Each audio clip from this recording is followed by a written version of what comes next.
39 conductores del metro de la Ciudad de México renunciaron durante 2023. 39 trabajadores con años de experiencia, con salarios estables, con prestaciones sindicales, simplemente dejaron sus puestos y nunca regresaron. Y según reportes no oficiales de trabajadores actuales del sistema de transporte colectivo, la mayoría de esas renuncias tienen algo en común. Todos trabajaban turnos nocturnos y todos habían sido asignados en algún momento a la estación Valderas. Valderas es una de las estaciones más antiguas del metro de la Ciudad de México, inaugurada el 4 de septiembre de 1969. Forma parte de la línea 1 original que conectaba Chapultepec con Zaragoza. Un año después, se convirtió en estación de transferencia cuando se inauguró la línea 3. Millones de personas pasan por sus andenes cada mes. Es una estación común, normal, sin nada aparentemente especial, excepto que los conductores que trabajan ahí de madrugada cuentan historias que nadie quiere confirmar oficialmente. Historias de una niña que aparece en los túneles después de las 2 de la mañana. Una niña con vestido blanco que camina por las vías cuando no debería haber nadie ahí. Una niña que los conductores ven claramente iluminada por los faros del tren y que desaparece completamente un segundo antes del impacto. Los operadores veteranos del metro tienen una regla no escrita en si ves a la niña, no frenes, porque si frenas y bajas del tren para verificar si atropellaste a alguien, no encontrarás ningún cuerpo, solo encontrarás sus huellas. Huellas de pies descalzos de niño que terminan abruptamente en mitad del túnel, como si quien las dejó simplemente se hubiera desvanecido en el aire. Hoy investigamos el Metro Valderas, una de las estaciones más transitadas y aparentemente normales de la Ciudad de México. Descubrirás por qué trabajadores con décadas de experiencia prefieren renunciar antes que seguir trabajando turnos nocturnos en esta estación. Analizaremos 3 casos documentados que van desde conductores que han visto a la niña hasta trabajadores de mantenimiento que han escuchado cosas en los túneles que ningún ser vivo debería poder producir. Y exploraremos la conexión entre esta estación y el descubrimiento arqueológico más perturbador que se hizo durante la construcción del metro, el Hombre de Valderas. Restos humanos de 11.000 años de antigüedad que fueron encontrados exactamente donde ahora pasan los trenes. Pero antes de continuar, una aclaración importante: el número de 39 renuncias proviene de reportes no oficiales compartidos por trabajadores actuales del metro. El sistema de transporte colectivo no confirma ni niega estas cifras oficialmente. Sin embargo, múltiples testimonios de operadores, personal de mantenimiento y guardias de seguridad coinciden en los mismos detalles. Algo en los túneles de Valderas que hace que trabajar ahí de noche sea insoportable para ciertas personas.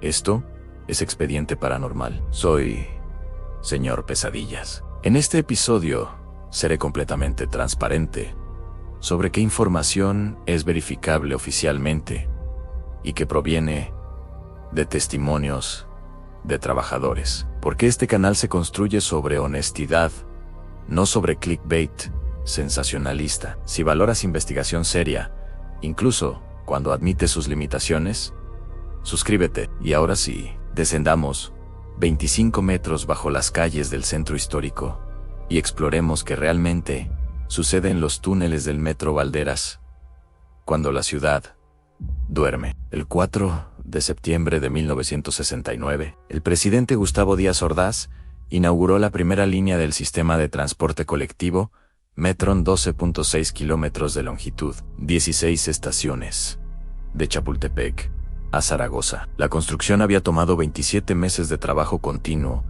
desde junio de 1967.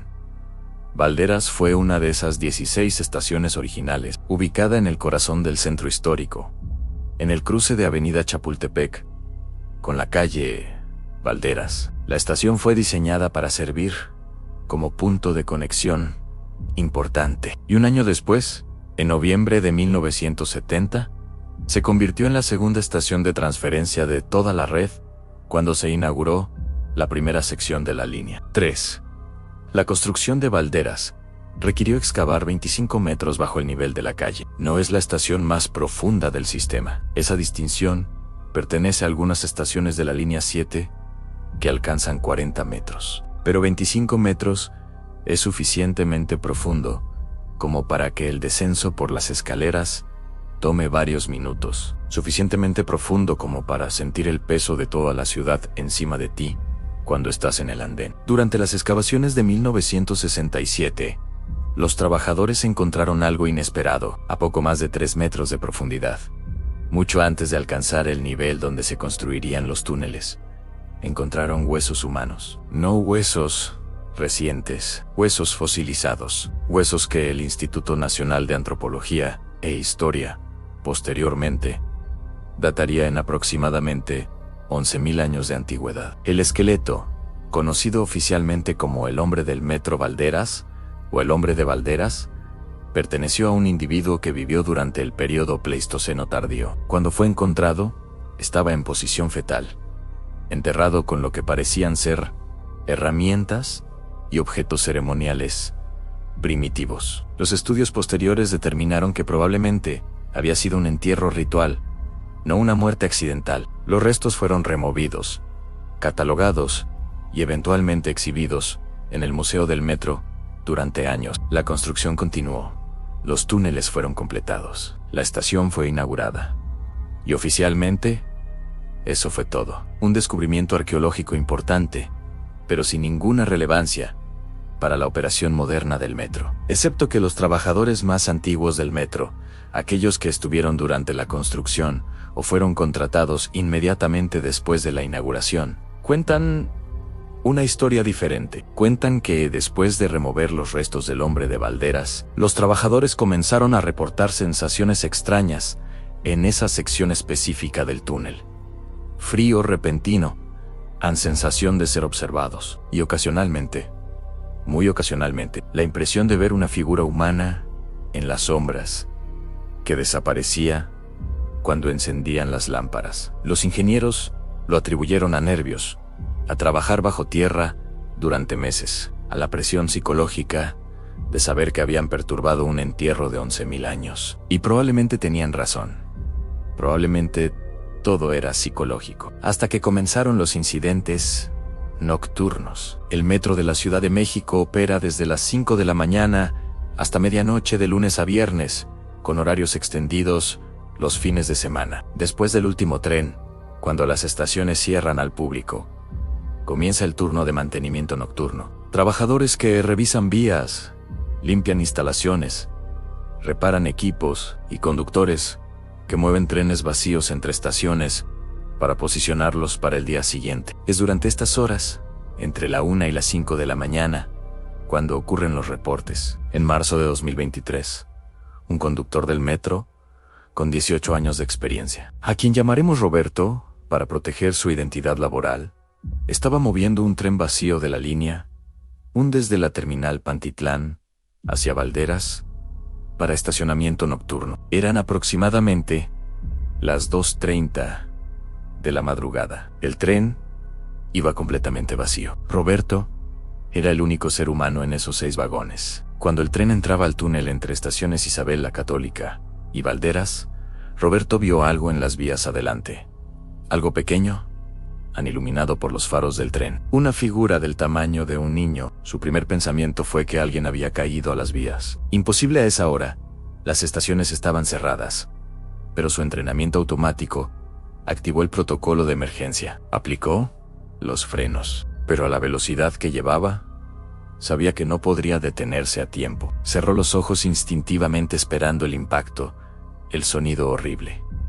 El golpe, pero no llegó. El tren siguió rodando suavemente hasta detenerse completamente dentro de la estación Valderas. Roberto abrió los ojos. Su corazón latía tan fuerte que podía escucharlo sobre el zumbido eléctrico del tren. Activó su radio para reportar un posible atropellamiento. Pero antes de hablar, algo lo hizo mirar hacia el andén vacío de la estación. Y la vio una niña aproximadamente 8 o 9 años. Vestido blanco, cabello largo oscuro, parada en el centro del andén, completamente inmóvil, mirando directamente hacia la cabina donde él estaba. Roberto la miró durante lo que probablemente fueron solo 3 segundos, pero que se sintieron como una eternidad. La niña no se movía, no parpadeaba, solo lo miraba con expresión completamente neutral, ni triste ni enojada, solo mirando. Y entonces Roberto parpadeó, y cuando abrió los ojos, la niña no estaba. Roberto salió de la cabina, recorrió todo el andén con su linterna. No había nadie. Revisó las escaleras vacías, las cámaras de seguridad apagadas para mantenimiento nocturno, como era rutina. Bajó a las vías con su equipo de seguridad para buscar algún cuerpo que pudiera haber atropellado en el túnel. Nada, ninguna evidencia de impacto, ninguna sangre, ningún cuerpo. Regresó a su tren.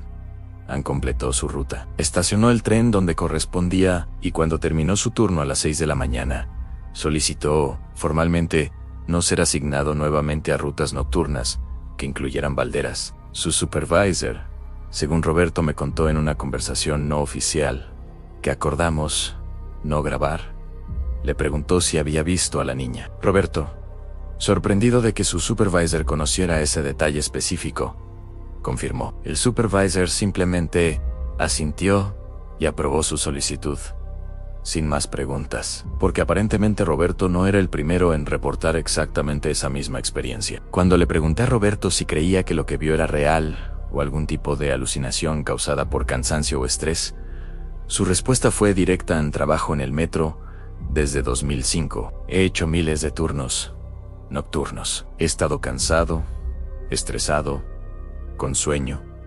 Nunca, ni una sola vez, he alucinado nada hasta esa noche. Y lo que vi no se sentía como alucinación. Se sentía real, tan real como cualquier persona que veas caminando en la calle.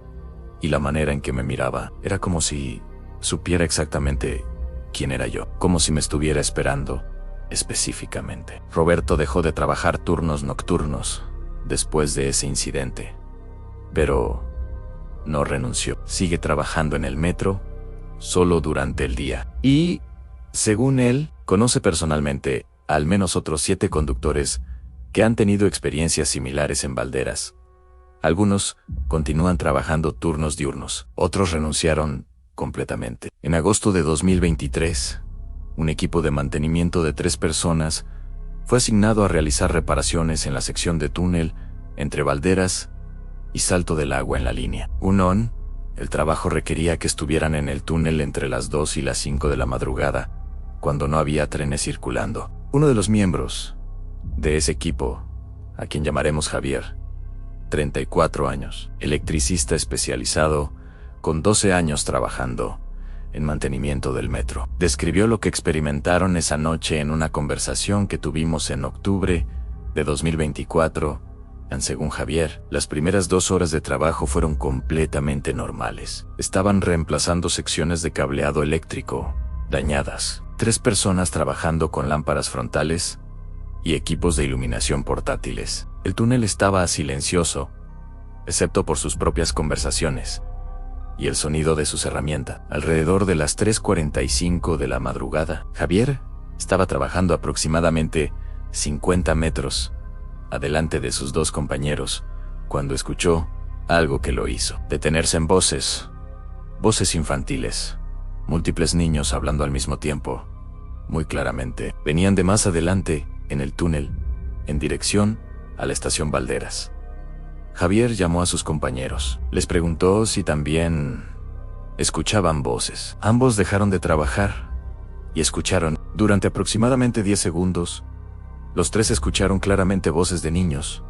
No estaban gritando ni llorando, solo hablando en tono conversacional, normal, como si estuvieran jugando. Y entonces, las voces se detuvieron abruptamente. Silencio absoluto. A los 3 trabajadores se miraron. Verificaron sus radios para asegurarse de que no fuera alguna interferencia de otra frecuencia.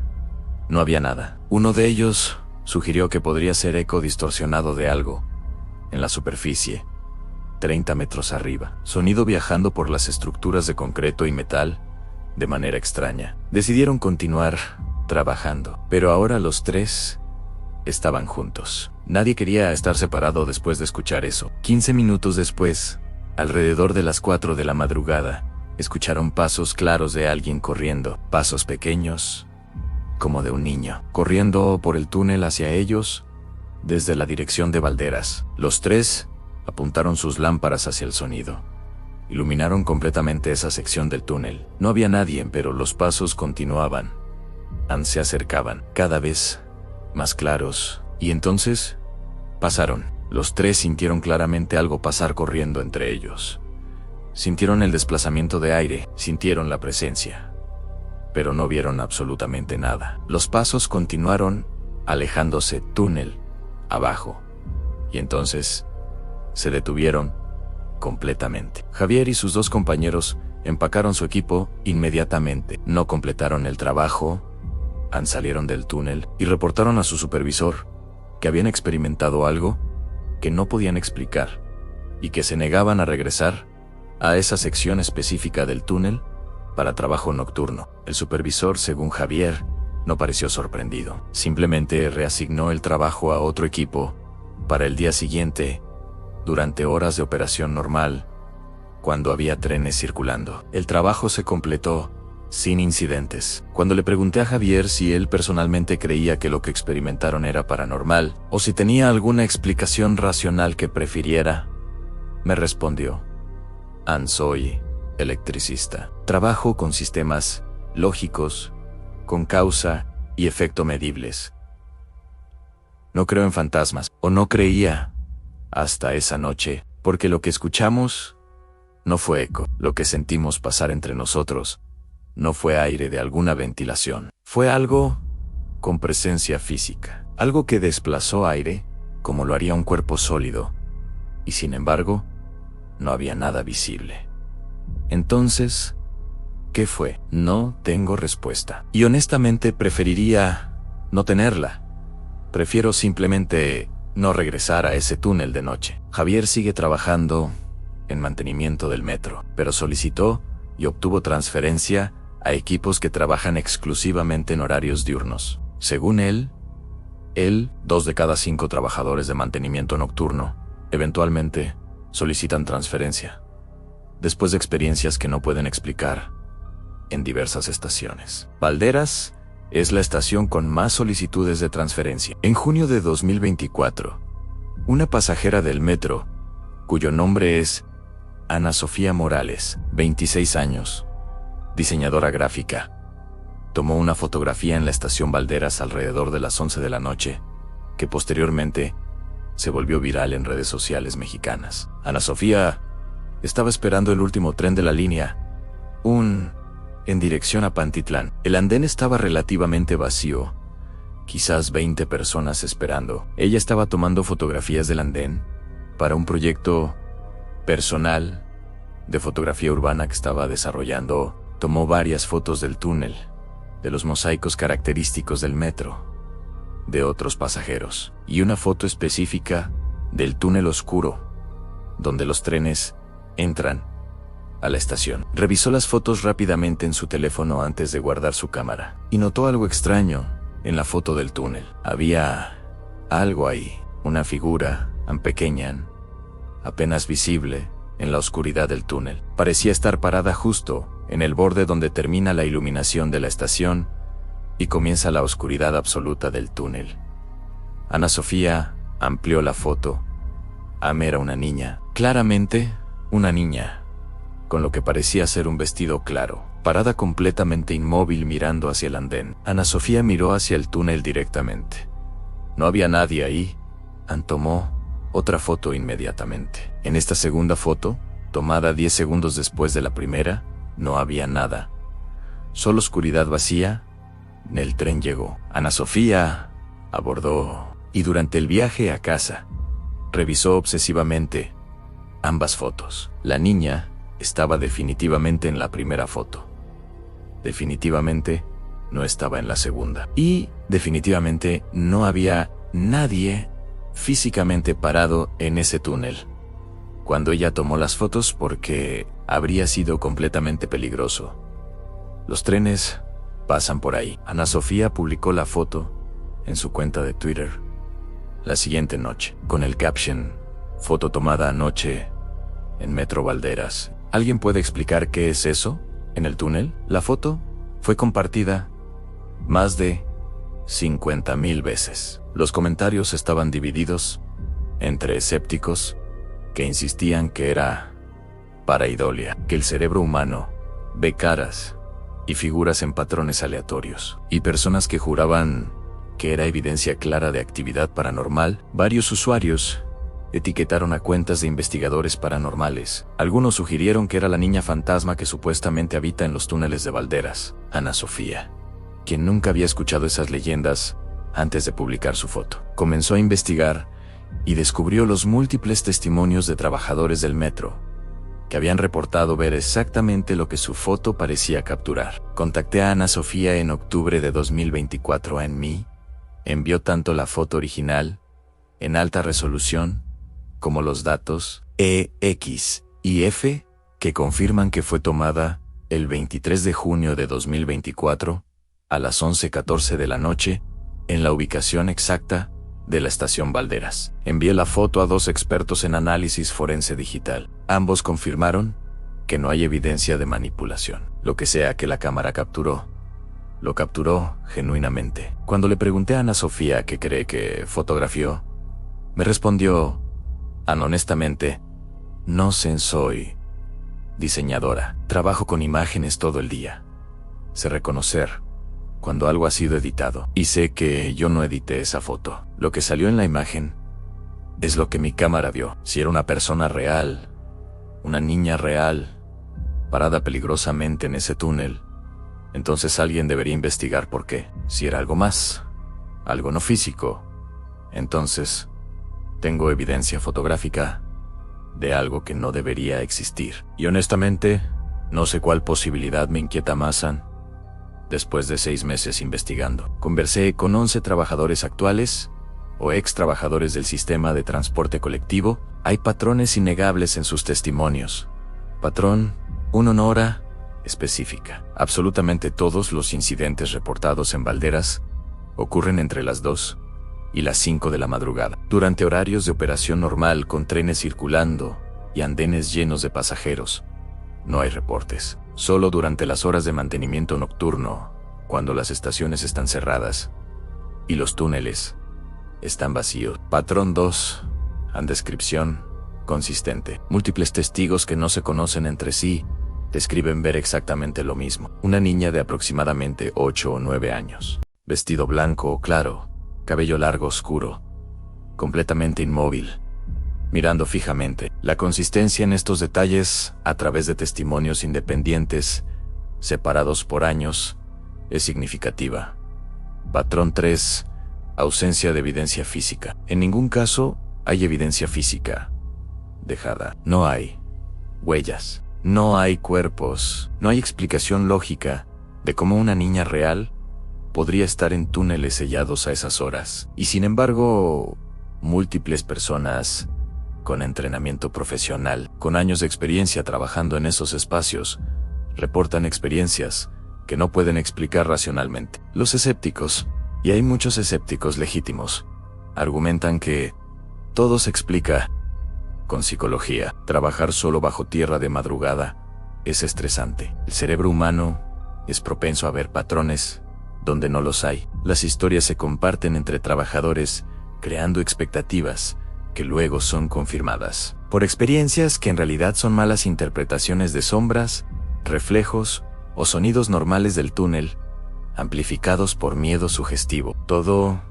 válido, todo razonable, pero hay elementos que no encajan perfectamente en explicación puramente psicológica. ¿Por qué los testimonios son tan consistentes en detalles específicos cuando muchos de los testigos no se conocen entre sí y reportaron sus experiencias años aparte? ¿Por qué trabajadores con décadas de experiencia trabajando turnos nocturnos en múltiples estaciones reportan experiencias perturbadoras, específicamente en Valderas? ¿Y cómo explicas la fotografía de Ana Sofía, que capturó algo que análisis forense confirma no fue editado, Y quizás la pregunta más importante, ¿por qué el sistema de transporte colectivo no aborda esto oficialmente? No confirman los reportes, pero tampoco los niegan. Simplemente reasignan trabajadores que solicitan no trabajar ahí de noche, sin hacer preguntas. Como si fuera política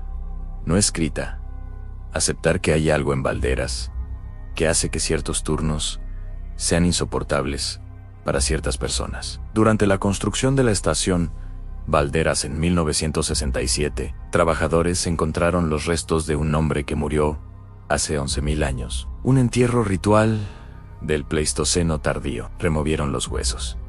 Continuaron la construcción. Y ahora, 57 años después, trabajadores del metro reportan experiencias en esos mismos túneles que no pueden explicar racionalmente. ¿Hay conexión? Oficialmente, no hay ninguna razón para pensar que perturbar un entierro de 11.000 años tendría consecuencias en el presente. Científicamente no tiene sentido, pero culturalmente, en prácticamente todas las tradiciones humanas, a través de la historia, perturbar los muertos ha sido considerado peligroso. Los antiguos habitantes de este valle lo sabían. Por eso enterraban a sus muertos con rituales específicos, para asegurar que permanecieran en paz. Y quizás, solo quizás, cuando removimos esos huesos, sin ningún ritual de respeto, sin ningún reconocimiento de lo sagrado de ese espacio, perturbamos algo que debió permanecer intacto. O quizás, todo es coincidencia. En psicología, en patrones que vemos donde no los hay. La mente humana, buscando significado en caos aleatorio. No tengo respuesta definitiva. A nadie la tiene. Pero 39 trabajadores del metro, aparentemente, decidieron que no necesitaban respuesta. Solo necesitaban no estar en esos túneles de madrugada. El Metro Valderas opera normalmente. Durante el día, millones de personas pasan por sus andenes cada mes, sin experimentar absolutamente nada inusual. Es una estación común del metro más transitado de América Latina. Si necesitas hacer transferencia ahí mañana a las 8 de la mañana, hazlo sin preocupación. Este episodio no es sobre crear miedo irracional al transporte público, pero si alguna vez tienes oportunidad de trabajar turno nocturno en el metro y te asignan a Valderas, quizás quieras hablar con los trabajadores veteranos primero. Pregúntales qué han visto, qué han escuchado y por qué tantos eventualmente solicitan transferencia. Y si decides aceptar ese turno de todas formas, solo recuerda la regla no escrita que Roberto me compartió. Si ves a la niña en los túneles, no frenes. Sigue conduciendo, porque si te detienes y bajas del tren, vas a encontrar sus huellas. Y una vez que las veas, una vez que confirmes que algo estuvo ahí, que no debería poder dejar huellas, nunca podrás olvidarlo.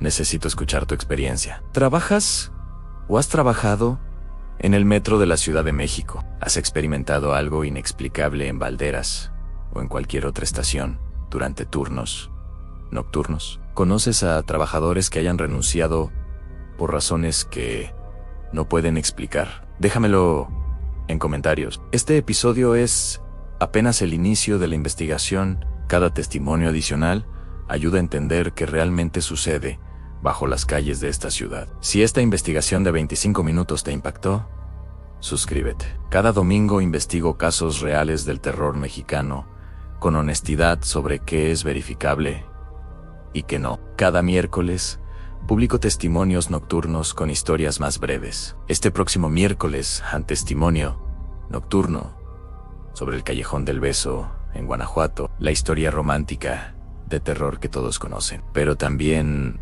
la versión que los guías turísticos no cuentan, la versión sobre qué realmente le pasó a Carmen y por qué su padre nunca fue procesado legalmente por su muerte. Soy Señor Pesadillas.